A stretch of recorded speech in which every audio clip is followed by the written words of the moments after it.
ಭಾರತೀಯ ಜನತಾ ಪಕ್ಷ ಸರ್ಕಾರ ಅದರ ಮುಖ್ಯಮಂತ್ರಿಗಳಾದಂಥ ಯಡಿಯೂರಪ್ಪನವರು ಜುಲೈ 26ಕ್ಕೆ 1 ವರ್ಷ ಪೂರೈಸಿದ್ದಾರೆ.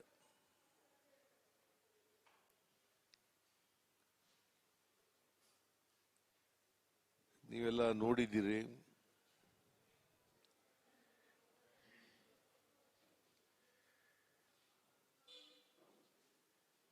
ಬಹಳ ವಿಜೃಂಭಣೆಯಿಂದ ಯಡಿಯೂರಪ್ಪನವರು 1 ವರ್ಷವನ್ನ ಆಚರಣೆ ಮಾಡಿದ್ದಾರೆ.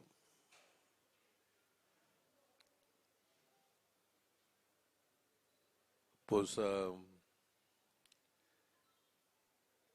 ಈ ರೀತಿಯಾಗಿ ಬೇರೆ ಯಾವ ಮುಖ್ಯಮಂತ್ರಿಗಳು ಕೂಡ ಆಚರಣೆ ಮಾಡ್ಕೊಂಡಿರಲಿಲ್ಲ. 3-4 ದಿನ ಜಾಹೀರಾತುಗಳು ಕೊಟ್ಟು ಒಂದೊಂದು ಪತ್ರಿಕೆಗೆ, ಟಿವಿ ಚಾನೆಲ್ನವರಿಗೆ 4 ಪೇಜು, 5 ಪೇಜು, 6 ಪೇಜು ಹಿಂಗೆಲ್ಲ ಕೊಟ್ಟು ಭಾರಿ ಅದ್ಧೂರಿಯಾಗಿ 1 ವರ್ಷವನ್ನ ಆಚರಣೆ ಮಾಡ್ಕೊಂಡಿದ್ದಾರೆ. ಸಾಮಾನ್ಯವಾಗಿ ನಮ್ಮಲ್ಲಿ ಒಂದು ಗಾದೆ ಇದೆ, ತುಂಬುದು ಕೂಡ ತುಳುಕಲ್ಲ ಅಂತೇಳಿ. ಆದರೆ ತುಂಬದ ಡಬ್ಬ ಯಾವುದೇ ಇರ್ತದಲ್ಲ, ಅದು ಶಬ್ದ ಮಾಡಲ್ಲ. ಖಾಲಿ ಡಬ್ಬ ಜಾಸ್ತಿ ಶಬ್ದ ಮಾಡೋದು.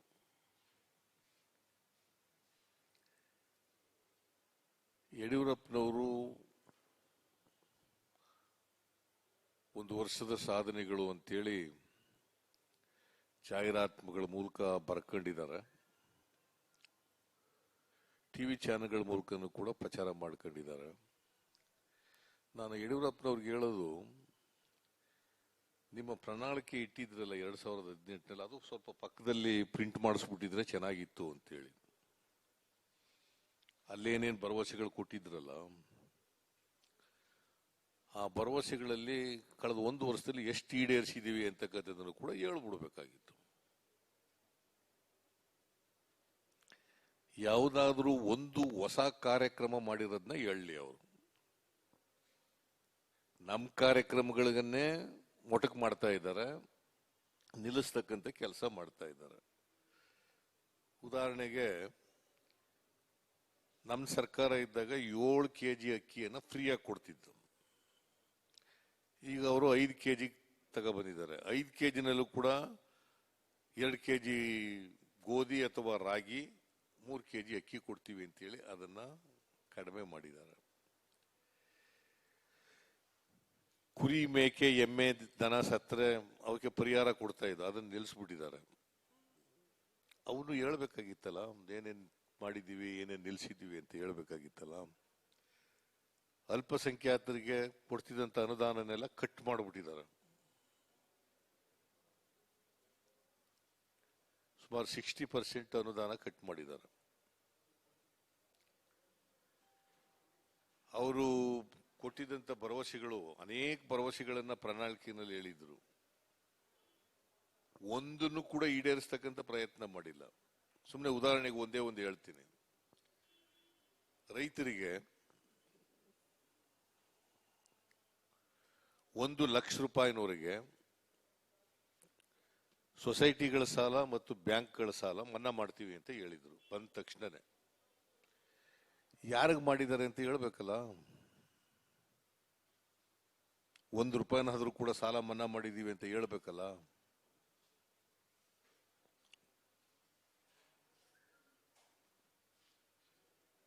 ರಿವಾಲ್ವಿಂಗ್ ಫಂಡ್ 5,000 ಕೋಟಿ ಇಡ್ತೀವಿ. ರೈತರು ಬೆಳೆದಂತ ಪದಾರ್ಥಗಳು ಬೆಲೆ ಬಿದ್ದೋದ್ರೆ ಮಾರ್ಕೆಟ್ ಇಂಟರ್ವೆನ್ಷನ್ಗೆ 5,000 ಕೋಟಿ ರಿವಾಲ್ವಿಂಗ್ ಫಂಡ್ ಇಡ್ತೀವಿ ಅಂತೀರ. ಅದು ಮಾಡಿದಾರ ಅಂತ ಹೇಳ್ಬೇಕಲ್ಲ.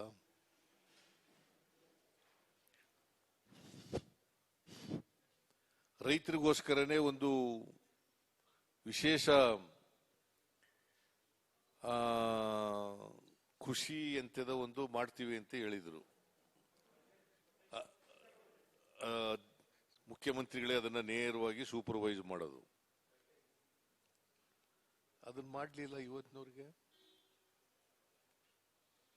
ರೈತರಿಗೆ 10 ಗಂಟೆಗಳ ಕಾಲ 2 ಪೇಸ್ನಲ್ಲಿ ವಿದ್ಯುತ್ ಕೊಡ್ತೀವಿ ಅಂತ ಹೇಳಿದ್ರು. ದಿನಕ್ಕೆ 10 ಗಂಟೆಗಳ ಕಾಲ 2 ಪೇಸಸ್ನಲ್ಲಿ ವಿದ್ಯುತ್ ಕೊಡ್ತೀವಿ ಅಂತ ಹೇಳಿದ್ರು. ಮಾಡಿದಾರಾ? ಮಾಡಿಲ್ಲ.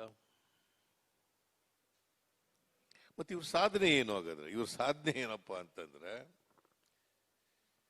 ಇದು ಅನೈತಿಕವಾಗಿ ಬಂದಂತ ಸರ್ಕಾರ,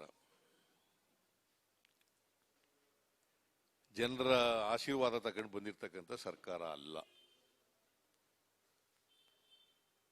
ಇವರಿಗೆ 104 ಸೀಟ್ ಬಂದಿದ್ದದು.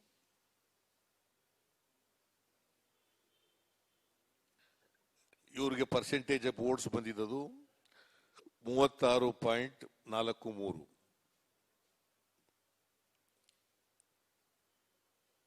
ನಮಗ್ ಬಂದಿದ್ದದು 38.14. ಜನರ ಆಶೀರ್ವಾದ ಎಲ್ಲಿತ್ತು ಇವರಿಗೆ? ಜನರ ಆಶೀರ್ವಾದದಿಂದ ಅಧಿಕಾರಕ್ಕೆ ಬಂದಂಥದ್ದಲ್ಲ ಇದು. ಇವರಿಗೆ ಬಹುಮತ ಬಂದಿರಲಿಲ್ಲ.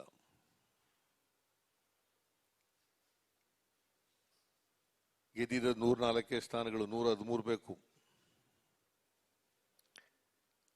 ರಾಜ್ಯಪಾಲರು ಇವರಿಗೆ ಸಿಂಗಲ್ ಲಾರ್ಜೆಸ್ಟ್ ಪಾರ್ಟಿ ಅಂತೇಳಿ ಅವಕಾಶ ಕೊಟ್ಟರು ಸರ್ಕಾರ ರಚನೆ ಮಾಡಲಿಕ್ಕೆ. 3 ದಿನ ಮುಖ್ಯಮಂತ್ರಿಗಳಾದರು. ಬಹುಮತ ಸಾಬೀತು ಮಾಡಕ್ಕಾಗ್ದೇನೆ ಈ ರಿಸೈನ್ಡ್. Mister Yediyurappa resigned. ಇದನ್ನ ನೀವು ಅರ್ಥ ಮಾಡ್ಕೋಬೇಕು, ರಾಜ್ಯದ ಜನ ಅರ್ಥ ಮಾಡ್ಕೋಬೇಕು. ಇವ್ರಿಗೆ ಅವಕಾಶ ಕೊಟ್ಟರು ಕೂಡ ಮುಖ್ಯಮಂತ್ರಿ ಆಗಿ ಅಂತ ನೀವು ಸಾಬೀತು ಮಾಡ್ರಿ ಮೆಜಾರಿಟಿನ ಅಂತ ಹೇಳಿದಾಗ, ಈ could not prove the majority, consequently has resigned.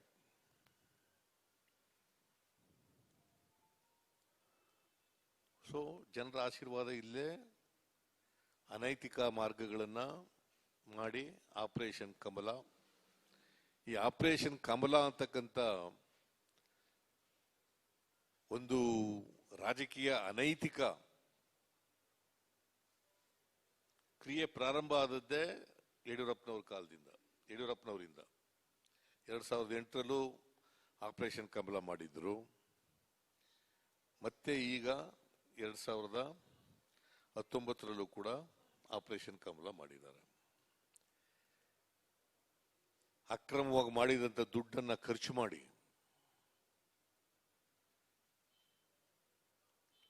ಕಸರತ್ ಮಾಡಿ ಕಾಂಗ್ರೆಸ್ನಿಂದ 14 ಜನ MLA ಡಿಫೆಕ್ಟ್ ಮಾಡಿಸಿ ಕೊಂಡ್ಕೊಂಡು 3 ಜನ JDSನಿಂದ ಡಿಫೆಕ್ಟ್ ಮಾಡಿಸಿ ಕೊಂಡ್ಕೊಂಡು ಹಿಂಬಾಗಲಿಂದ ಬಂದಿರತಕ್ಕಂಥ ಇದು ಒಂದು ಅನೈತಿಕ ಕೂಸು.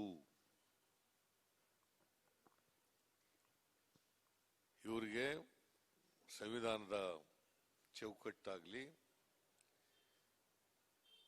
ಪ್ರಜಾಪ್ರಭುತ್ವದ ರೀತಿನಾಗ್ಲಿ ಬಂದಿರತಕ್ಕಂಥ ಸರ್ಕಾರ ಅಲ್ಲ. ಇವ್ರ ಸಾಧನೆ ಇದೆ. ಅಕ್ರಮವಾಗಿ ಮಾಡಿದಂತ ದುಡ್ಡು ಆ ದುಡ್ಡನ್ನ ಖರ್ಚು ಮಾಡ್ಕೊಂಡಿರ್ತಕ್ಕಂಥದ್ದು. ಅದು ಹೇಳಿದ್ರೆ ದುಡ್ಡು ಯಾರು ಕೊಟ್ಟೇ ಇಲ್ಲ, ತಗೊಂಡಿಲ್ಲ, ಅವರಾಗಿದ್ದ ಅವರೇ ಬಂದ್ರು MLAಗಳು. Srinivas Gowda made a statement at the floor of the house. ನಮ್ಮ ಮನೆಗೆ 5 ಕೋಟಿ ತಂದು ಇಟ್ಬಿಟ್ಟಿದ್ರು ಅಂತ. ನನ್ನನ್ನು ಡಿಫೆಕ್ಟ್ ಮಾಡ್ಸಕ್ ಬಂದು 5 ಕೋಟಿ ರೂಪಾಯಿ ಕೊಟ್ಟರು. ಇನ್ನು 20 ಕೋಟಿ ಆಮೇಲೆ ಕೊಡ್ತೀವಿ ಅಂತ ಹೇಳಿದ್ರು. ನಾನು ವಾಪಸ್ ಕೊಟ್ಟು ಕಳಿಸ್ಬಿಟ್ಟೆ 5 ಕೋಟಿನ ಅಂತ ಅಸೆಂಬ್ಲಿನಲ್ಲೇ ಹೇಳಿದ್ರು. ಯಡಿಯೂರಪ್ಪ ಅಲ್ಲೆಲ್ಲೋ ಸ್ಟಿಂಗ್ ಆಪರೇಷನ್ ಅಲ್ಲಿ ಸಿಕ್ಕಾಕೊಂಡಿದ್ರು ದೇವದುರ್ಗದಲ್ಲಿ.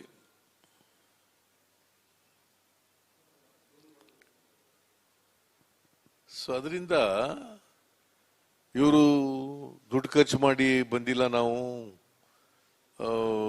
ಅಂತ ಹೇಳೋದ್ರಲ್ಲೂ ಕೂಡ ಸತ್ಯ ಇಲ್ಲ. ಈ ಸರ್ಕಾರ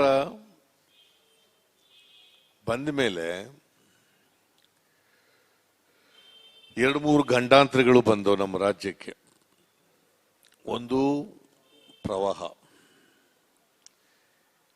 ಎರಡನೇದು ಬರಗಾಲ, ಮೂರನೇದು ಕೊರೋನಾ.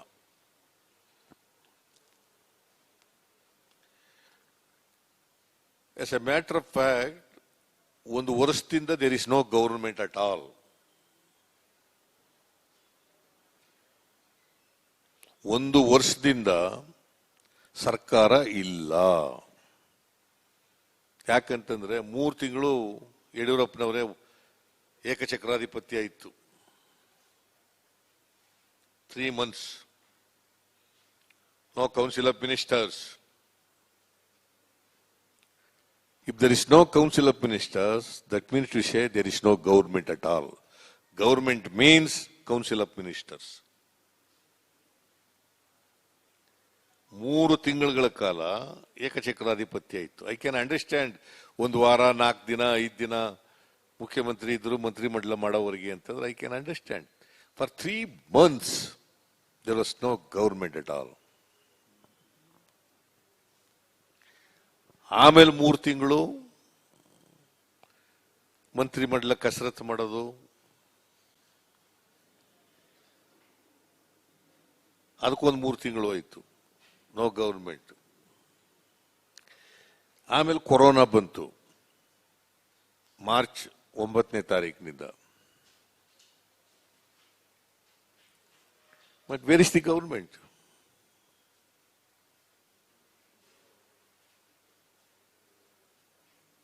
ಇದು ಅವರ ಸಾಧನೆ. ಈಗ ಆಗಸ್ಟ್ 2019ರಲ್ಲಿ ಒಂದು ಕೇಳು ಕಂಡರಿಯದಂತ ಪ್ರವಾಹ ಬಂತು. ಕೇಳಿ ಕಂಡರಿಯದಂತ ಪ್ರವಾಹ ಬಂತು ಆಗಸ್ಟ್ ತಿಂಗಳಲ್ಲಿ, 2019 ಆಗಸ್ಟ್ ತಿಂಗಳು. ಯಡಿಯೂರಪ್ಪ ಒಬ್ಬರೇ ಮುಖ್ಯಮಂತ್ರಿ. 1,000 ಕೋಟಿ ರೂಪಾಯಿ, 1 ಲಕ್ಷ ಕೋಟಿ ರೂಪಾಯಿಗಳ ನಷ್ಟ ಆಯಿತು. 1 ಲಕ್ಷ ಕೋಟಿ ರೂಪಾಯಿಗಳ ನಷ್ಟ ಆಯಿತು. ಪ್ರವಾಹ ಬಂದು ಮನೆಗಳು, ಬೆಳೆ, ಆಸ್ತಿ ಪಾಸ್ತಿ, ಶಾಲಾ ಕಟ್ಟಡಗಳು, ಸರ್ಕಾರಿ ಬ್ರಿಡ್ಜ್ಗಳು, ರಸ್ತೆಗಳು, ಎಲೆಕ್ಟ್ರಿಕ್ ಕಂಬಗಳು ಎಲ್ಲ 1 ಲಕ್ಷ ಕೋಟಿ ನಷ್ಟ ಆಯಿತು. ನಾನು ಹೇಳಿದೆ ಕೂಡಲೇ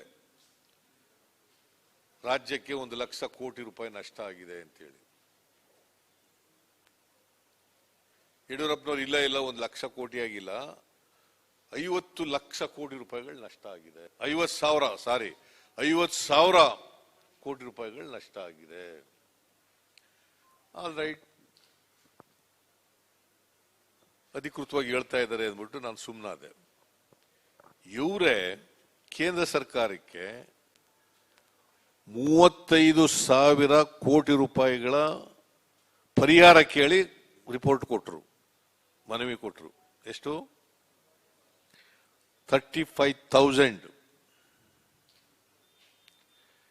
ಪ್ರಧಾನಮಂತ್ರಿಗಳು ತಿಂಗಳಿಗೆ 4 ಸಾರಿ ವಿದೇಶಗಳಿಗೆ ಹೋಗ್ತಾರೆ, ಬೇರೆ ಕಡೆ ಪ್ರಕೃತಿ ವಿಕೋಪ ಆದಾಗ ಹೋಗ್ತಾರೆ. ಕರ್ನಾಟಕಕ್ಕೆ ಕಾಲಿಡ್ಲಿಲ್ಲ. ನಾಮಕಾವಸ್ಥೆಗಾಗಿ ಒಬ್ರು ಫೈನಾನ್ಸ್ ಮಿನಿಸ್ಟರು ನಿರ್ಮಲಾ ಸೀತಾರಾಮನ್ ಮತ್ತೆ ಇನ್ನೊಬ್ರು ಅಮಿತ್ ಶಾ ಇಬ್ರು ಏರಿಯಲ್ ಸರ್ವೆ ಮಾಡೋದ್ರು. ಪ್ರಧಾನಮಂತ್ರಿಗಳು ಭೇಟಿ ಕೊಡ್ಲಿಲ್ಲ.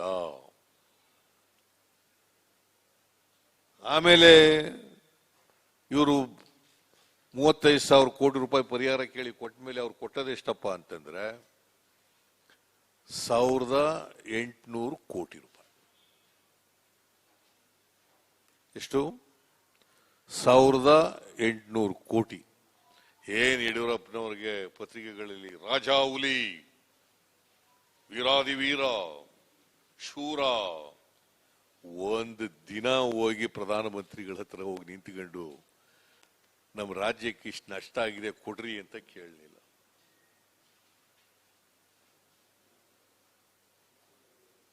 ಹ್ಮ್ 25 ಜನ ಗೆಲ್ಸ್ಕೊಟ್ರು ಸಂಸದರನ್ನ ಕರ್ನಾಟಕದಿಂದ.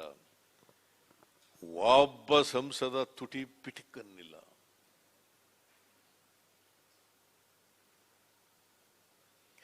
ಇದನ್ನು ಸಾಧನೆ ಅಂತ ಕರಿಬೇಕಾ?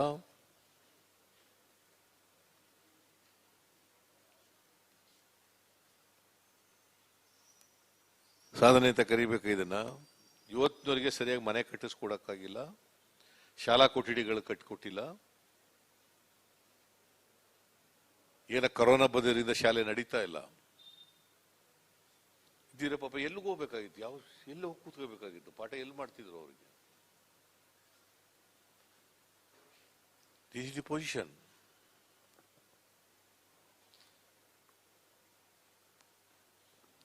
ಪ್ರವಾಹ ಪೀಡಿತರಿಗೆ ಸರಿಯಾಗಿ ಪರಿಹಾರ ಕೊಡಲಿಲ್ಲ, ಮನೆಗಳು ಕಟ್ಟಿಸ್ಕೊಡ್ಲಿಲ್ಲ. ಇವತ್ತಿನವರೆಗೆ ಪ್ರವಾಹದಲ್ಲಿ ಹಳ್ಳಿಗಳಲ್ಲಿ ಇವೆಲ್ಲ ಸಣ್ಣ ಪುಟ್ಟ ಅಂಗಡಿಗಳು, ಹೋಟೆಲ್ಗಳು, ಫ್ಲೋರ್ ಮಿಲ್ಗಳು ಅವು ಈ ತರದವು ಇಟ್ಕೊಂಡಿದ್ರಲ್ಲ, ಇವೆಲ್ಲ ನಷ್ಟ ಆಗೋಯ್ತು. ₹1 ಕೊಡ್ಲಿಲ್ಲ ಪರಿಹಾರ. So this government miserably failed. ಪ್ರವಾಹ ಪೀಡಿತರಿಗೆ ಪ್ರವಾಹ ಎದುರಿಸಲಿಕ್ಕೆ ಈ ಸರ್ಕಾರದ ಕೈಲಿ ಆಗಲಿಲ್ಲ. ಇದು ನಂಬರ್ 1. ಆಮೇಲೆ ಆ ಚುನಾವಣೆ ಬೇರೆ, ಅದೊಂದು ಮಧ್ಯದಲ್ಲಿ ಬೈ ಎಲೆಕ್ಷನ್ ಬಂತು. ಅದರಲ್ಲಿ 1-2 ತಿಂಗಳು ಓಡಾಡ್ಕೊಂಡು ಇದ್ಬಿಟ್ಟಿದ್ರು. ಅದಕ್ಕೊಂದಷ್ಟು ದುಡ್ಡು ಖರ್ಚು ಮಾಡಿ, ಯದ್ವಾತದು ದುಡ್ಡು ಖರ್ಚು ಮಾಡಿ ಚುನಾವಣೆಗಳನ್ನ ಗೆದ್ಕೊಂಡು ನಾವು ಜನ ಆಶೀರ್ವಾದ ಮಾಡಿದ್ರು. ನಮಗೆ 15ರಲ್ಲಿ 12 ಗೆದ್ದಿದ್ದೀವಿ ಅಂತ ಬೆಂತಟ್ಟುಗಳಕ್ಕೆ ಶುರು ಮಾಡೋದು. ಒಂದೊಂದು ಉಪಚುನಾವಣೆಗೆ 25-30 ಕೋಟಿ ಖರ್ಚು ಮಾಡಿದ್ರು.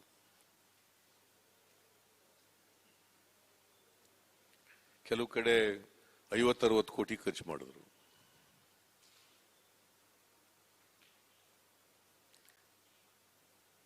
ಸೊ ಇವನ್ನೆಲ್ಲ ಸಾಧನೆಗಳು ಅಂತ ಹೇಳ್ಕೊತಾ ಇದ್ದಾರೆ. ನಾವು 15ರಲ್ಲಿ 12 ಗೆದ್ದಿಲ್ವೋ, 28ರಲ್ಲಿ 25 ಗೆದ್ದಿಲ್ವೋ ಲೋಕಸಭೆಯಲ್ಲಿ?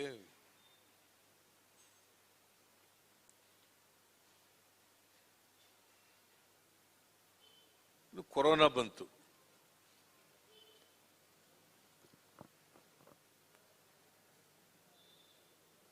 ಕೊರೋನಾ ಕರ್ನಾಟಕಕ್ಕೆ ಕಾಲಿಟ್ಟದೆ ಯಾವಾಗ? ಮಾರ್ಚ್ 9, 2020. ಮೊದಲನೇ ಕೇಸು ರಿಪೋರ್ಟ್ ಆದ್ದು ಗುಲ್ಬರ್ಗಾದಲ್ಲಿ.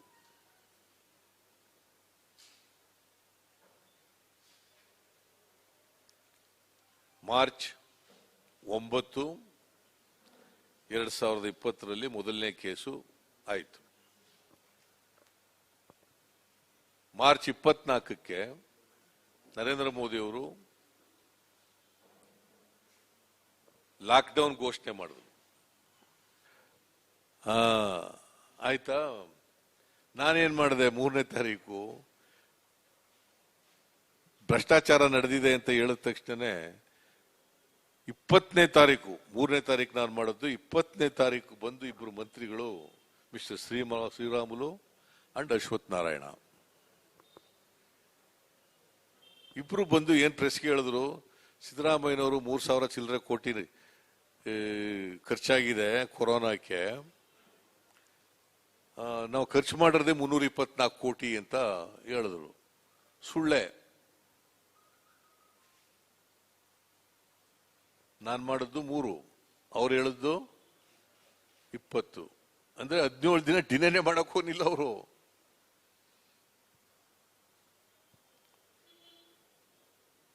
ಯಾಕಂದ್ರೆ ಕದ್ದು ಬಿಟ್ಟಿದಾರಲ್ಲ.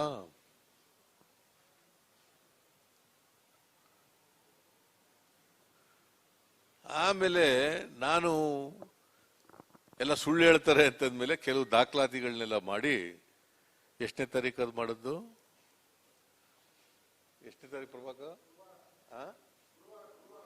ಗುರುವಾರ ತಾರೀಕು ಅಷ್ಟು ಗೊತ್ತಿಲ್ಲ.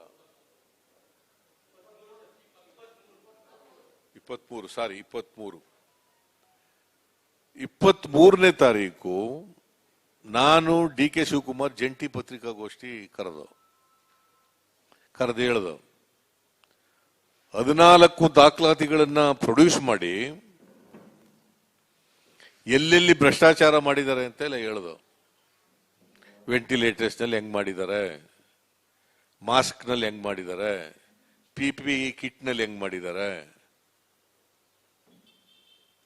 ಸ್ಯಾನಿಟೈಸರ್ಸ್ ನಲ್ಲಿ ಹೆಂಗ್ ಮಾಡಿದ್ದಾರೆ, ಇದು ಥರ್ಮಲ್ ಸ್ಕ್ಯಾನಿಂಗ್ ನಲ್ಲಿ ಹೆಂಗ್ ಮಾಡಿದ್ದಾರೆ,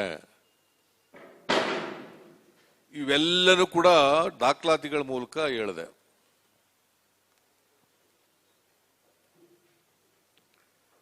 ಅದಾದ ತಕ್ಷಣ ಅವತ್ತೇ ನಾನು 11:30 ಮಾಡಿದ್ರು. ನಾವು 3 ಗಂಟೆಗೆ 5 ಜನ ಮಂತ್ರಿಗಳು ಬಂದು ಕೂತ್ಕೊಂಡ್ರು. ಭಯ ನೋಡಿ ಹೆಂಗಿದೆ ಪಾಪ ಅವ್ರಿಗೆ. ಚೀಫ್ ಮಿನಿಸ್ಟರ್ ಕರೆದಿದ್ರು as a matter of fact 3 ಗಂಟೆಗೆ ಪ್ರೆಸ್ ಅಡ್ರೆಸ್ ಮಾಡಕ್ಕೆ. ಚೀಫ್ ಮಿನಿಸ್ಟರ್ ಬೇಡಪ್ಪ ನೀವು ಹೋಗ್ರೆ 5 ಜನ ಅಂತ ಕಳಿಸ್ಬಿಟ್ರು. 5 ಜನ ಬಂದು ಕೂತ್ಕೊಂಡು ಸುಳ್ಳು ಹೇಳಿದ್ರು. ಬಂದು 324 ಕೋಟಿ ಖರ್ಚಾಗಿತ್ತು ಅಂತ ಹೇಳಿದ್ರಲ್ಲ, ಅವತ್ತು ಎಷ್ಟು ಹೇಳಿದ್ರು ಗೊತ್ತಾ? 2118 ಕೋಟಿ ಹೇಳಿದ್ರು. 2118 ಕೋಟಿ ಖರ್ಚಾಗಿದೆ ಅಂತ ಹೇಳಿದ್ರು. 324 ಕೋಟಿಯಿಂದ ಒಂದೇ ಸಾರಿ ಜಂಪ್ ಆಗ್ಬಿಟ್ರು ಅಲ್ಲಿಗೆ 2000 ಚಿಲ್ಲರೆ ಕೋಟಿಗೆ.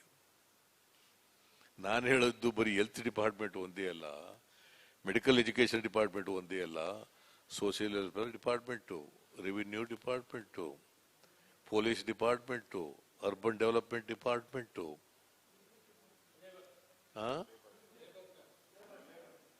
ಲೇಬರ್ ಡಿಪಾರ್ಟ್ಮೆಂಟು, ಎಲ್ಲ ಡಿಪಾರ್ಟ್ಮೆಂಟ್ಗಳು ಸೇರಿ 4,000 ಚಿಲ್ಲರೆ 4,164 ಕೋಟಿ ಅಂತ ಹೇಳಿದ್ದೆ ನಾನು. ನನಗೆ ಸಿಕ್ಕಿದ್ದ ಮಾತುಗಳು ದಾಖಲಾತಿಗಳು.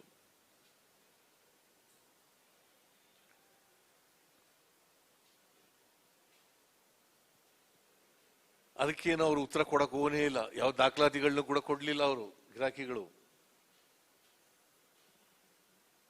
ಇನ್ನೊಂದಿನ ಬಂದು ಇದ್ರ ಬಗ್ಗೆ ಪರಮೇಶ್ವರ ಬರ್ತಾರೆ, ಭ್ರಷ್ಟಾಚಾರದ ಬಗ್ಗೆ ಮಾತಾಡ್ತಾರೆ, ಎಲ್ಲ ದಾಖಲಾತಿಗಳೆಲ್ಲ ನಿಮ್ಮ ಮುಂದೆ ಇಡ್ತಾರೆ. ನಾನು ಅದ್ರ ಬಗ್ಗೆ ಈಗ ದೀರ್ಘವಾಗಿ ಮಾತಾಡಕ್ ಹೋಗಲ್ಲ. ಸೊ ಇದು ಈ ಕೊರೋನಾ ರೋಗ ಇರುವಾಗ್ಲೇನೆ ಕೆಲವು ರೈತ ವಿರೋಧಿ ಜನ ವಿರೋಧಿ ಕಾನೂನುಗಳನ್ನ ಇವತ್ತು ಸುಗ್ರೀವಾಜ್ಞೆಗಳ ಮೂಲಕ ತಂದಿದ್ದಾರೆ. ಒಂದು ಎಪಿಎಂಸಿ ಆಕ್ಟ್ಗೆ ತಿದ್ದುಪಡಿ ತಂದಿದ್ದಾರೆ. ಎಪಿಎಂಸಿ ಆಕ್ಟ್ ಕರ್ನಾಟಕದಲ್ಲಿ 177 ಎಪಿಎಂಸಿಗಳಿದ್ದಾವೆ. ತಂದು ಈಗ ಲೈಸೆನ್ಸ್ಡ್ ಟ್ರೇಡರೇ ವ್ಯಾಪಾರ ಕೊಂಡ್ಕೊಳ್ಳಗಿಲ್ಲ, ಮಾರುಕಟ್ಟೆಲೆ ಕೊಂಡ್ಕೊಳ್ಳಗಿಲ್ಲ.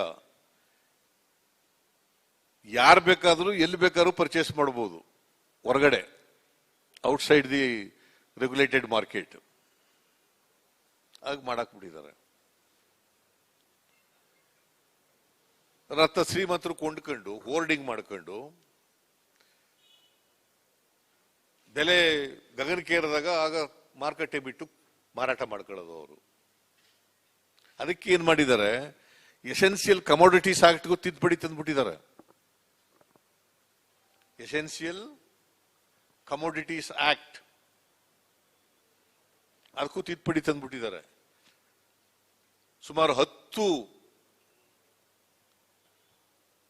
ಫುಡ್ ಗ್ರೈನ್ಸ್ಗಳ ಮೇಲೆ ಅವರು ಹೋರ್ಡಿಂಗ್ ಮಾಡ್ಕೊಂಡಿದ್ರನ್ನ ಇವರು ಜಪ್ತ್ ಮಾಡಾಗಿಲ್ಲ, ಹೋಗಿ ಇನ್ಸ್ಪೆಕ್ಷನ್ ಮಾಡಾಗಿಲ್ಲ, ರೈಡ್ ಮಾಡಾಗಿಲ್ಲ. ಅದರ ಅರ್ಥ ನೀವು ಎಷ್ಟಾರು ಹೋರ್ಡ್ ಮಾಡ್ಕೊಳ್ಳಿಯಪ್ಪ. ಈಗೆಂದ ನಾವೆಲ್ಲ ಮೊದಲೇನಾಯ್ತು, ಏನಾದ್ರು ಬೆಲೆ ಏರಿಕೆ ಆಗ್ಬಿಟ್ರೆ ನಾವು ಯಾರ್ಯಾರು ವ್ಯಾಪಾರಗಾರರು ಇದ್ದಾರೆ ಅವರು ಗೋಡೌನ್ಗಳನ್ನ ರೈಡ್ ಮಾಡ್ತಿದ್ದೋ, ಅವ್ರು ಓಲ್ಡ್ ಮಾಡ್ಕೊಂಡಿದ್ರೆ ಅದನ್ನೆಲ್ಲ ತೆಗೆದು ಹೊರಗಡೆ ಬಿಡ್ತಿದ್ದೋ. ಈಗ ಅದನ್ನ ಮಾಡಾಗಿಲ್ಲ. ಅದು essential commodities act, APMC act. ಆಮೇಲೆ ಲ್ಯಾಂಡ್ ರಿಫಾರ್ಮ್ಸ್ ಆಕ್ಟ್ಗೆ ತಿದ್ದುಪಡಿ ತಂದ್ಬಿಟ್ಟಿದ್ದಾರೆ. ಲ್ಯಾಂಡ್ ರಿಫಾರ್ಮ್ಸ್ ಆಕ್ಟ್ ಇದೆಯಲ್ಲ, ಅದಕ್ಕೆ ಆದಂತ ಒಂದು ದೊಡ್ಡ ಇತಿಹಾಸ ಇದೆ.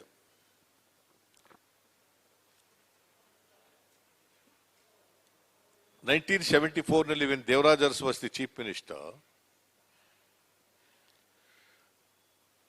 ಭೂ ಸುಧಾರಣಾ ಕಾಯ್ದೆ 1961ಕ್ಕೆ ತಿದ್ದುಪಡಿ ತಗೊಬಂದರು. ಅದು ಒಂದು ಐತಿಹಾಸಿಕವಾದಂತಹ ತಿದ್ದುಪಡಿ. ಕರ್ನಾಟಕದ ಇತಿಹಾಸ ನೀವು ನೋಡಿದ್ರೆ 1950-51ನೇ ಇಸ್ವಿಯಿಂದ ಗೇಣಿದಾರರ ಹೋರಾಟ ಇದೆ. 1950-51ನಿಂದ ಕಾಗೋಡ್ ಚಳವಳಿ, ಕಾಗೋಡ್ ಸತ್ಯಾಗ್ರಹ, ಅಲ್ಲಿಂದ ಹೋರಾಟ ನಡೀತಾ ಇದೆ. ಗೋಪಾಲ್ ಗೌಡ್ರು, ಲೋಹಿಯಾ ಅವರೆಲ್ಲ ಆ ಹೋರಾಟದಲ್ಲಿ ಭಾಗವಹಿಸಿದ್ರು. ದೇವರಾಜ ಅರಸರವರು ಲ್ಯಾಂಡ್ ರಿಫಾರ್ಮ್ಸ್ ಆಕ್ಟ್ಗೆ ತಿದ್ದುಪಡಿ ಮಾಡಿ ಸೆಕ್ಷನ್ 63, ಸೆಕ್ಷನ್ 79A-B-C, ಸೆಕ್ಷನ್ 80 ಇವನ್ನ ಸೇರ್ಪಡೆ ಮಾಡಿದ್ರು. ವಾಟ್ ಈ ಸೆಕ್ಷನ್ 63? ಸೀಲಿಂಗ್ ಮಾಡೋದು. ಸೀಲಿಂಗು ಅಂದ್ರೆ ಒಬ್ಬ ವ್ಯಕ್ತಿ 10 ಯೂನಿಟ್ಗಿಂತ ಜಾಸ್ತಿ ಇಟ್ಕೊಳ್ಳೋಗಿಲ್ಲ. 1 ಯೂನಿಟ್ ಅಂತಂದ್ರೆ ಕುಷ್ಕಿ ಜಮೀನು 5.4 ಎಕರೆ ಅಂದ್ರೆ 54 ಎಕರೆಗಿಂತ ಜಾಸ್ತಿ ಇಟ್ಕೊಳ್ಳೋಗಿಲ್ಲ. ತರಿ ಜಮೀನಾದ್ರೆ 10 ಎಕರೆಗಿಂತ ಜಾಸ್ತಿ ಇಟ್ಕೊಳ್ಳೋಗಿಲ್ಲ. ಕುಷ್ಕಿ ಜಮೀನಾದ್ರೆ 54 ಎಕರೆವರೆಗೆ ಇಟ್ಕೋಬಹುದು ಒಬ್ಬ ವ್ಯಕ್ತಿ. ಸಪೋಸ್ ಒಂದು ಕುಟುಂಬದಲ್ಲಿ 5 ಜನಕ್ಕಿಂತ ಜಾಸ್ತಿ ಇದ್ರೆ ಒಬ್ಬ 2 ಯೂನಿಟ್ ಇಟ್ಕೋಬಹುದು. ಅದು ಮ್ಯಾಕ್ಸಿಮಮ್ 20 ಯೂನಿಟ್ ಅಂತ ಮಾಡಿದ್ರು. ಇವ್ರೇನ್ ಮಾಡಿದ್ರು? ಈಗ 63ಕ್ಕೆ ಮತ್ತೆ ತಿದ್ದುಪಡಿ ಮಾಡಿ 10ರಿಂದ 20 ಮಾಡಿದ್ರು. 20 40 ಮಾಡಿದ್ರು. ಮತ್ತೆ 80 ಮಾಡಿದ್ದಾರೆ. ಈಗ ಕುಷ್ಕಿ ಜಮೀನಾದ್ರೆ ಒಬ್ಬ 432 ಎಕರೆವರೆಗೆ ಕೊಂಡ್ಕೋಬಹುದು. 432 ಎಕರ್ಸ್ ವರೆಗೆ ಕೊಂಡ್ಕೋಬಹುದು. 79A-B ಏನ್ ಹೇಳ್ತಿತ್ತು ಅಂದ್ರೆ ಕೃಷಿಕರು ಮಾತ್ರ ಇದು ಜಮೀನು ಇಟ್ಕೋಬೇಕು, ಕೃಷಿಕರಲ್ಲದೆ ಇದ್ದವರು ಜಮೀನು ತಗೊಳಗಿಲ್ಲ. ಯಾರು ಕೃಷಿಕರು ಇದ್ದಾರೋ ಅವರು ಜಮೀನು ತಗೋಬೇಕು. ಸೆಕ್ಷನ್ 80 ಸ್ಪೆಸಿಫಿಕ್ ಆಗಿ ಬಾರ್ ಮಾಡ್ತಿತ್ತು. ಯಾವನೇ ಕೃಷಿಕನಲ್ಲದೆ ಇದ್ದವನು, ಕೃಷಿಕೇತರ ಕೃಷಿ ಮಾಡದೇ ಇದ್ದವನು ಕೃಷಿ ಜಮೀನನ್ನ ಕೊಂಡ್ಕೊಳ್ಳಾಗಿರ್ಲಿಲ್ಲ. Section 79A, 79B, 79C, section 80 drop ಮಾಡಿಬಿಟ್ಟಿದ್ದಾರೆ. ಪೂರ್ವಾನ್ವಯವಾಗಿ, ರೆಟ್ರಾಸ್ಪೆಕ್ಟಿವ್ ಆಗಿ. ಇದು ಒಂದು. ಎರಡನೇದು ಏನ್ ಮಾಡಿದ್ದಾರೆ ಅಂತಂದ್ರೆ 79A-B ನಲ್ಲಿ ಕೋರ್ಟ್ಗಳಲ್ಲಿ ಕೇಸ್ಗಳಿದ್ದವು. 13,814. ಕರೆಕ್ಟ್ ಬರ್ಕೊಳ್ಳಿ, 13,814.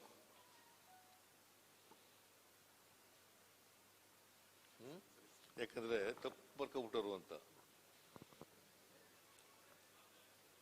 13,814 ಕೇಸ್ಗಳು ವೇರಿಯಸ್ ಕೋರ್ಟ್ಗಳಲ್ಲಿ ಪೆಂಡಿಂಗ್ ಇದ್ದವು. ಯಾರು ಕೃಷಿ ಮಾಡದೇ ಇದ್ದವ್ರು ತಗೊಂಡಿರ್ತಕ್ಕಂಥ ಜಮೀನುಗಳು ತಗೊಂಡಿದ್ದಂತ ಕೇಸ್ಗಳು.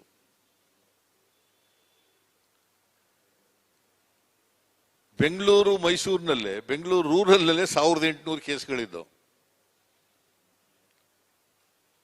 ಬೆಂಗಳೂರು ಅರ್ಬನ್ ನಲ್ಲಿ 1,080 ಕೇಸ್ಗಳಿದ್ದವು. ಮೈಸೂರಿನಲ್ಲಿ 996 ಕೇಸ್ಗಳಿದ್ದವು. ಕೋಲಾರ, ತುಮಕೂರು, ಚಿಕ್ಕಬಳ್ಳಾಪುರ, ರಾಮನಗರ ಇಲ್ಲೆಲ್ಲ ಜಾಸ್ತಿ ಕೇಸ್ಗಳಿದ್ದವು.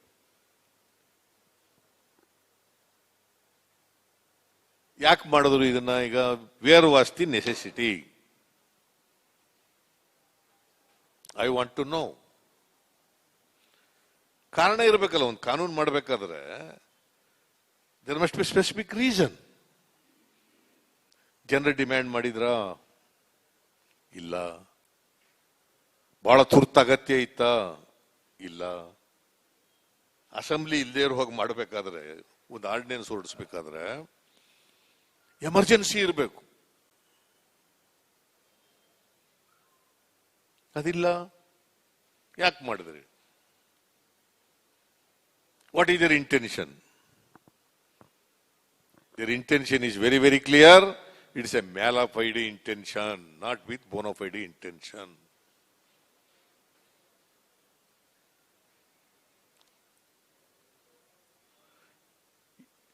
ಈಗ ಯಾರು ಬೇಕಾದ್ರೂ ಜಮೀನು ತಗೋಬಹುದು. ಟಾಟಾ, ಬಿರ್ಲಾ, ಅಂಬಾನಿ, ಅದಾನಿ, ಯಾವನ್ ಬೇಕಾದ್ರೂ ಜಮೀನು ತಗೋಬಹುದು. ಡಿಕ್ ಅಂಡ್ ಹ್ಯಾರಿ, ಎನಿ ಬಡಿ can, not only agriculturist, any non agriculturist can purchase the land. ಏನು ಅವರೆಲ್ಲ ತಗೊಂಡು ಭತ್ತ, ರಾಗಿ, ಜೋಳ, ಕಬ್ಬು ಬೆಳೆದರು? ಈಗ ಮೈಸೂರು ಸುತ್ತ ಜಮೀನು ತಗೊಂಡವ್ರಲ್ಲ, ಫಾರಂ ಹೌಸ್ಗಳು ಮಾಡ್ಕೊಂಡವ್ರಲ್ಲ. ಈಗ ನಾನು 7 ಎಕರೆ ಮಾಡ್ಕೊಂಡಿದ್ದೀನಿ ಕಾಟೂರ್ ಹತ್ರ. ಅಲ್ಲೇನು ರಾಗಿ ಬೆಳೆದಿನ, ಜೋಳ ಬೆಳೆದಿನ?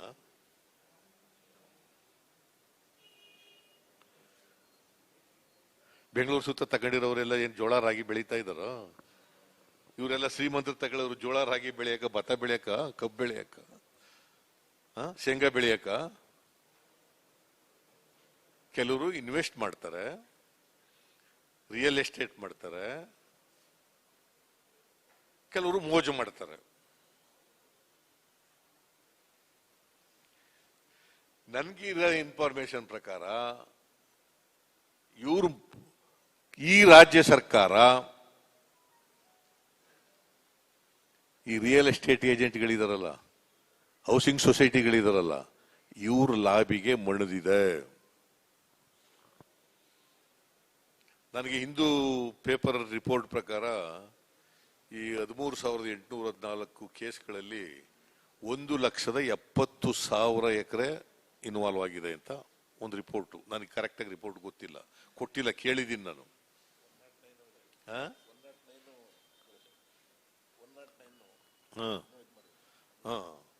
ಬರೀ ಬೆಂಗಳೂರು ಎರಡೇ, ರೂರಲ್ ಅರ್ಬನ್ 40,000 ಎಕರೆ ಇದೆ. ಎಷ್ಟು? Bengaluru urban and Bengaluru rural 41,000 ಎಕರೆ ಇದೆ. 1 ಎಕರೆಗೆ ಎಷ್ಟು ಬೆಂಗಳೂರು ಸುತ್ತಮುತ್ತ? 2 ಕೋಟಿನ, 3 ಕೋಟಿನ, ಡಿಪೆಂಡಿಂಗ್ ಅಪಾನ್ ದಿ ಡಿಸ್ಟೆನ್ಸ್. 10 ಕೋಟಿವರೆಗೂ ಇದೆ. ಈ ಎಲ್ಲ ಕೇಸ್ಗಳು ಕೂಡ ಈ ಅಮೆಂಡ್ಮೆಂಟ್ ಮಾಡಿದ ಮೇಲೆ all these cases which are pending before the courts are closed, abated ಅಂತ ಇಂಗ್ಲಿಷ್ ಪದ ಉಪಯೋಗಿಸಿದ್ದಾರೆ. Legal word ಅಬೇಟೆಡ್. ಮುಗಿದೋದೆಲ್ಲ ಕೇಸ್ಗಳೆಲ್ಲ ಹೋಗೋದು. ಮಜಾ ಮಾಡೋದೇ ಇವರು. ಇವ್ರು ಸುಮ್ಮನೆ ಮಾಡ್ಬಿಟ್ರ ಇಷ್ಟೆಲ್ಲ? ಇವ್ರಿಗೆ ಸಹಾಯ ಮಾಡಿಕೊಟ್ರಲ್ಲಪ್ಪ, ಸುಮ್ಮನೆ ಮಾಡಿದ್ರ? ನನ್ನ ಪ್ರಕಾರ ಕೋಟಿಗಟ್ಟಲೆ ಹಣ ಇದರಲ್ಲಿ ಇನ್ವಾಲ್ವ್ ಆಗಿದೆ.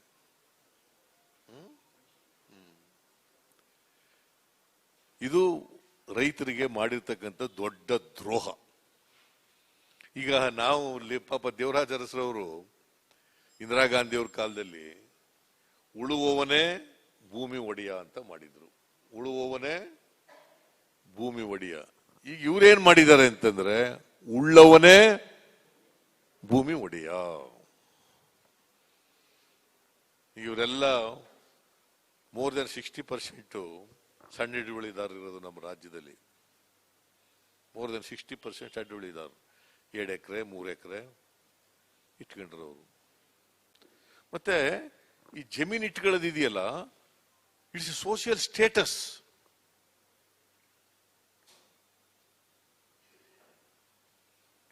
ನಾ ಜಮೀನು ಇಟ್ಕೊಂಡಿದ್ದೀನಿ ಕಣೆ ಅನ್ನೋದು. ಏನು ಇಲ್ಲದೆ ಇದ್ರೇನು ನಿರ್ಗತಿಕ ಕಣೆ ಅಂತಾರೆ. 2 ಎಕರೆ ಇರಲಿ, 3 ಎಕರೆ ಇರಲಿ, 5 ಎಕರೆ ಇರಲಿ, 10 ಎಕರೆ, ಅವ್ರಿಗೊಂದಷ್ಟು ಜಮೀನು ಇದಪ್ಪ ಅಂತಾರೆ.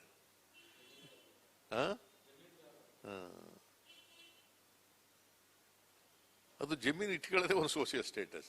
ರೈತರಿಗೆ ಜಮೀನು ಇರೋದೇ ಒಂದು ಅವನಿಗೆ ಸ್ವಾಭಿಮಾನ. ಈಗೆಲ್ಲ ಇವರು ಮಾರ್ಕತಾರೆ, ಅವ್ರ ಹತ್ರ ಹೋಗಿ ನಿಂತ್ಕೋತಾರೆ, ಅವ್ರ ಬಾಗಿಲು ಕಾಯ್ಕೊಂಡು ನಿಂತ್ಕೋಬೇಕಾಗುತ್ತೆ. ಮತ್ತೆ ಇಂದಿನ ಹಳೆ ಜಮೀನ್ದಾರಿ ಪದ್ಧತಿ, ಜಾಗೀರ್ದಾರರ ಪದ್ಧತಿ ಅದು ವಾಪಸ್ ಬರ್ತದೆ.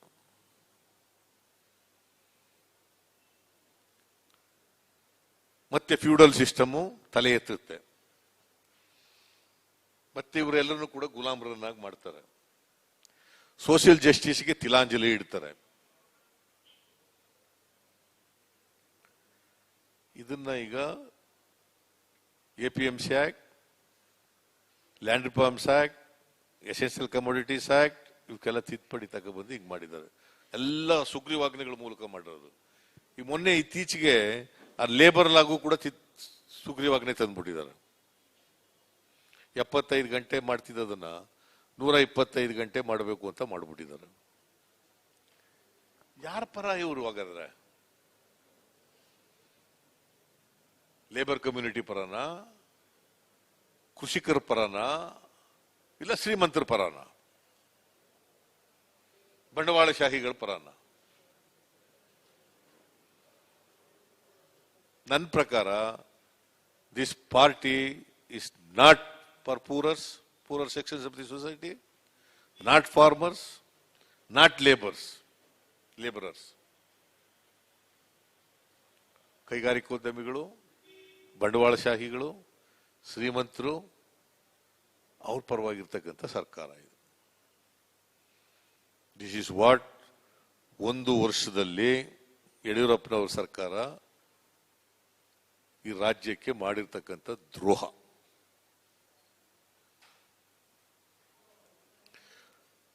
ಪ್ರಶ್ನೆ ಕೇಳ್ತೀರಾ?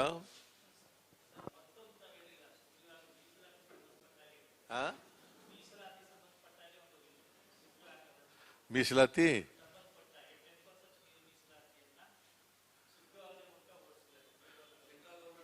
ಸೆಂಟ್ರಲ್ ಗವರ್ಮೆಂಟ್ನವ್ರು ಮಾಡೋದು, ಇವರಲ್ಲ. 10% ಮೀಸಲಾತಿ ಕೊಡಬೇಕು. Other than schedule caste, backward community. ಬೇರೆಯವ್ರಿಗೆ ಯಾರಿಗೆ ಸಿಕ್ಕಿಲ್ಲೋ ಇಲ್ಲಿವರೆಗೆ ಮೀಸಲಾತಿ, ಅವ್ರಿಗೆ 10% ಕೊಡಬೇಕು ಅಂತ ಮಾಡಿದ್ದಾರೆ. ನನ್ನ ಪ್ರಕಾರ it is also violation of article 14, article 15, article 16. Okay, ಜೋರಾಗಿ ಕೇಳಿ.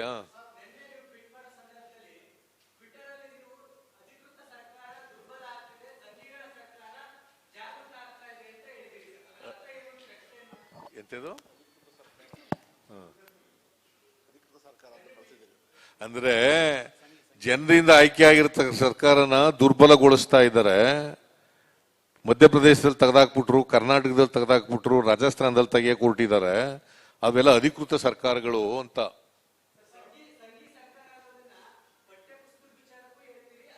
ಪಠ್ಯ ಪುಸ್ತಕಗಳು ಈಗ ನಾನು ಹೇಳಿದೆ ನೋಡಪ್ಪ, ಯಾರ್ಯಾರನ್ನ ತೆಗೆಯಕ್ಕೆ ಹೋಗಿದ್ದು ಪಠ್ಯಕ್ರಮದಿಂದ ಇವರು? ಜೇಸಸ್, ಮೊಹಮ್ಮದ್ ಪೈಗಂಬರ್, ಸಂಗೊಳ್ಳಿ ರಾಯಣ್ಣ, ಟಿಪ್ಪು, ಆಮೇಲೆ ರಾಣಿ ಅಬ್ಬಕ್ಕ, ದಕ್ಷಿಣ ಕನ್ನಡ ಜಿಲ್ಲೆ. ಇವ್ರನ್ನ ಯಾಕೆ ತೆಗೆಯಕ್ಕೆ ಹೊರಟಿದ್ರಿ ನೀವು?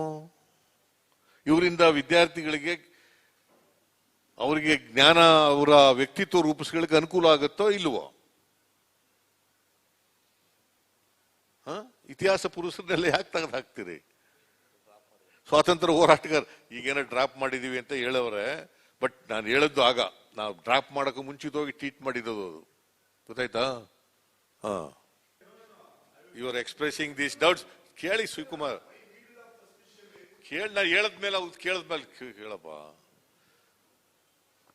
ನಾನು ಇದನ್ನ ಕ್ಯಾಬಿನೆಟ್ ಡಿಸಿಷನ್ ಆದ ತಕ್ಷಣನೇ ಸೀನಿಯರ್ ಲೀಡರ್ಸ್ ಮೀಟಿಂಗ್ ಕರೆದಿದ್ದೆ. Nobody is opposed. ಅದಾದ್ಮೇಲೆ ಶಿವಕುಮಾರ್ ಪಾರ್ಟಿ ನಲ್ಲೇ ಒಂದು ಮೀಟಿಂಗ್ ಕರೆದಿದ್ರು. ಮೈಸೆಲ್ಫ್, ಮಿಸ್ಟರ್ ಖರ್ಗೆ ಅವರು, ಮೊಯ್ಲಿ ಅವರು, ವಿ ಆಲ್ ಎಕ್ಸ್ಪ್ಲೈನ್ಡ್ ಇದರಿಂದ ಆಗ್ತಕ್ಕಂಥ ಅನಾಹುತ. Nobody has opposed. Party, Congress party as a whole, you are opposing this amendment to Land Reforms Act.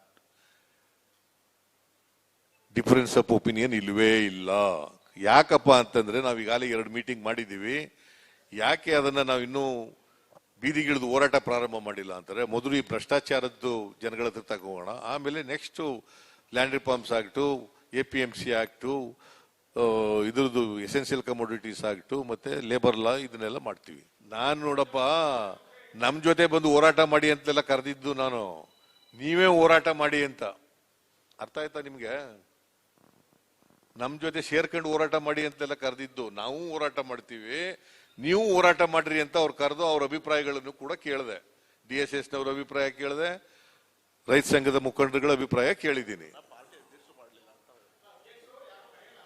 ನಾನ್ ಕರೆದ್ರು ಒಂದೇ, ಪಾರ್ಟಿ ಅಧ್ಯಕ್ಷರು ಕರೆದ್ರು ಒಂದೇ ಅಲ್ವೇನಪ್ಪ? ನಾನ್ ಲೀಡರ್ ಆಫ್ ದಿ ಅಪೋಸಿಷನ್ ಅಲ್ವೇನ್ರಿ? ಈಗ ನಾನು ರೆಕಗ್ನೈಸ್ ಮಾಡ್ತೀರಾ ಇಲ್ಲೋ ಲೀಡರ್ ಆಫ್ ದಿ ಅಪೋಸಿಷನ್ ಅಂತ? ಸ್ಪೀಕರ್ ರೆಕಗ್ನೈಸ್ ಮಾಡವ್ರೆ, ನೀವು ಮಾಡ್ತೀರಾ ಇಲ್ಲೋ? ಅದೇನ್ ಪಾರ್ಟಿ ಅಧ್ಯಕ್ಷರು ಕರೀತಾರೆ, ಗೊತ್ತಾಯ್ತಾ?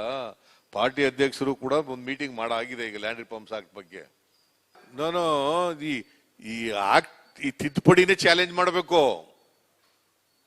ತಿದ್ದುಪಡಿ itself is not with bona fide intention ಮಾಡಿರೋದಲ್ಲ, ಇದು ವಿತ್ ಮ್ಯಾಲಫೈಡ್ ಇಂಟೆನ್ಷನ್ ಮಾಡಿರೋದು. ಅದರಿಂದ ಎನಿ ಲಾ ಆರ್ ಎಂತದ್ದು ಇದು ಸುಗ್ರೀವಾಜ್ಞೆ, ಏನ್ ಇಂಗ್ಲಿಷ್ ನಲ್ಲಿ ಏನಂತ ಕರೀತಾರೆ, ಆರ್ಡಿನೆನ್ಸ್, ಸದುದ್ದೇಶದಿಂದ ಮಾಡಬೇಕು. ಇದು ಕೆಟ್ಟ ಉದ್ದೇಶ ಇಟ್ಕೊಂಡು ಮಾಡಿದ್ದಾರೆ. ಅದರಿಂದ ಯಾರಿಗೋ ಸಹಾಯ ಮಾಡಕ್ಕೆ, ಯಾರಿಗೋ ದುಡ್ಡು ಹೊಡೆಯಕ್ಕೆ ಮಾಡಿರ್ತಕ್ಕಂಥದ್ದು. ಅದರಿಂದ there is a good case in this. ಇದನ್ನು ಕೂಡ ಕೋರ್ಟ್ಗೆ ಹೋಗೋ ಕೂಡ ಯೋಚನೆ ಮಾಡ್ತಾ ಇದ್ದೀವಿ. ಇದು 1 ವರ್ಷಕ್ಕೆ ಸಂಬಂಧಪಟ್ಟದ? ಸುಮ್ನಿರ್ರಿ, 1 ವರ್ಷಕ್ಕೆ ಸಂಬಂಧಪಟ್ಟದ್ದು ಕೇಳ್ರಿ, ಅದ ಆಮೇಲೆ ಹೇಳ್ತೀನಿ ಇನ್ನೊಂದಿನ. ಕುಮಾರಸ್ವಾಮಿ ಬಗ್ಗೆ ಇನ್ನೊಂದಿನ ಹೇಳ್ತೀನಪ್ಪ. ನಾನೇನು ಯಾವ್ದಕ್ಕೂ ತಪ್ಪಿಸ್ಕೊಂಡು ಓಡೋವನಲ್ಲ. ಆದ್ರೆ ಇವತ್ತು ಕರೆದಿರೋದು, ಇವ್ ಸಂವಾದ ಇರೋದು ಯಡಿಯೂರಪ್ಪನವರ 1 ವರ್ಷದ ಆಡಳಿತ, ಗೊತ್ತಾಯ್ತಾ? ಕುಮಾರಸ್ವಾಮಿ ಬರ್ತಾನೆ 1 ವರ್ಷದೊಳಗಡೆ. ಕುಮಾರಸ್ವಾಮಿ ಕೇಳು ಆಮೇಲೆ ಹೋಗಿ. ಹಾ,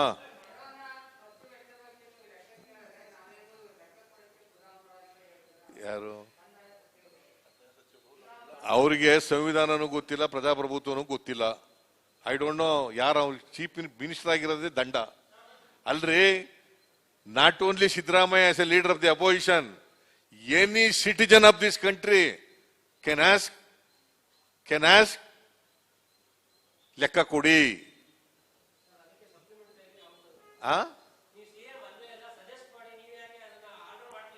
ಇದು ಆರ್ಡರ್, ಲೆಕ್ಕ ಕೊಡಿ ಅಂತ ಆರ್ಡರ್ ಹೇಳಪ್ಪ. ಡೆಫಿನೇಷನ್ ಏನು ಆರ್ಡರ್ಸ್ಗೆ?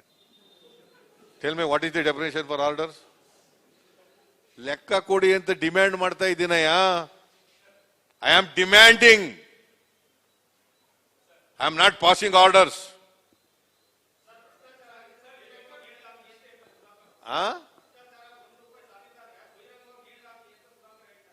ಏನಂತ? ಮೊದಲು ನೀವು ದಾಖಲಾತಿಗಳು ಕೊಡ್ರಿ, ಆಮೇಲೆ ನೋಡೋಣ. ರೈಸ್ ಮಾಡ್ತೀವಿ, ಅಸೆಂಬ್ಲಿನಲ್ಲೂ ರೈಸ್ ಮಾಡ್ತೀವಿ, ಅವೆಲ್ಲ ಹೋಗ್ತೀವಿ. ನಾವು ದಾಖಲಾತಿ ಕೊಡ್ರಿ.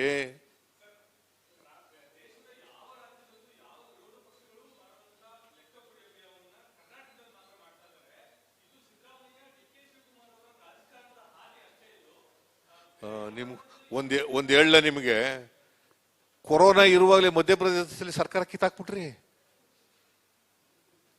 ಅದಕ್ಕೆ ಏನಂತ ಹೇಳದಪ್ಪ? ಸಹಕಾರ ಅಂತ ಕೇಳ್ಬೇಕ? ಹೇಳದ? ಈ ರಾಜಸ್ಥಾನದ ಸರ್ಕಾರ ಕಿತ್ತಾಕ ಕೊಟ್ಟಿದ್ದೀರಿ, ಅದೇನು ಸಹಕಾರ ಅಂತ ಹೇಳಬೇಕಾ? ಬಿಜೆಪಿ ಅವರು ಸಹಕಾರ, ಗೆಲೋಟ್ ಸರ್ಕಾರಕ್ಕೆ ಸಹಕಾರ, ಮಧ್ಯಪ್ರದೇಶ ಸರ್ಕಾರಕ್ಕೆ ಸಹಕಾರ ಅಂತ ಹೇಳ್ಬೇಕಾ? ಮತ್ತೆ ಇವ್ರಿಗೆ have what moral write these people have? C, ನಾವು ಸಹಕಾರ ಕೊಟ್ಟಿದ್ದೀವಿ 3 ತಿಂಗಳು. ನಾನು ಅದಕ್ಕೆ ಹೇಳಿದೆ, I made it very very clear. ರೋಗ ನಿಯಂತ್ರಣ ಮಾಡಲಿಕ್ಕೆ, ರೋಗ ತಡೆಗಟ್ಟಲಿಕ್ಕೆ ನಮ್ಮ ಸಂಪೂರ್ಣ ಸಹಕಾರ ಇದೆ. ಆದ್ರೆ ಲೂಟಿ ಹೊಡೆಯಕ್ಕೆ ನಮ್ ಸಹಕಾರ ಇಲ್ಲ. ಕೊಡ್ಬೇಕಾದಕ್ಕೂ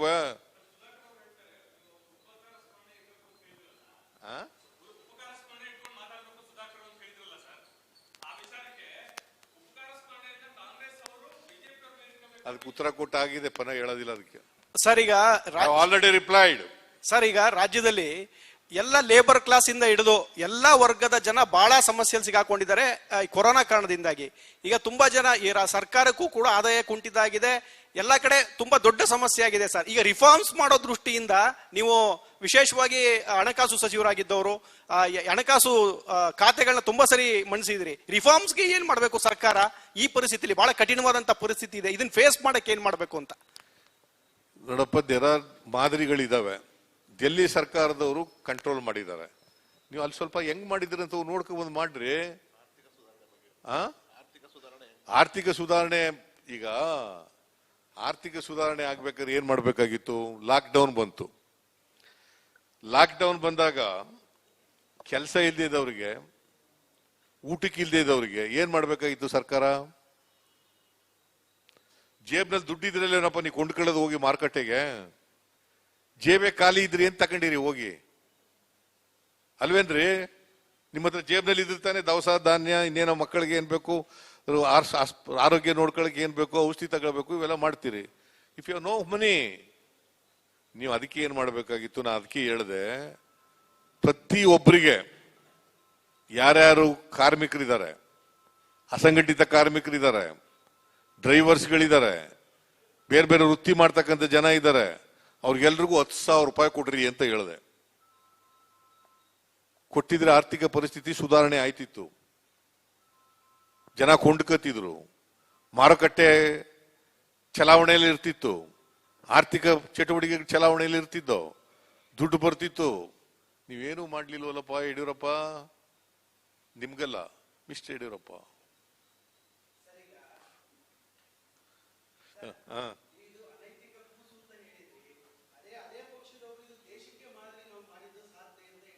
ಯಾವುದು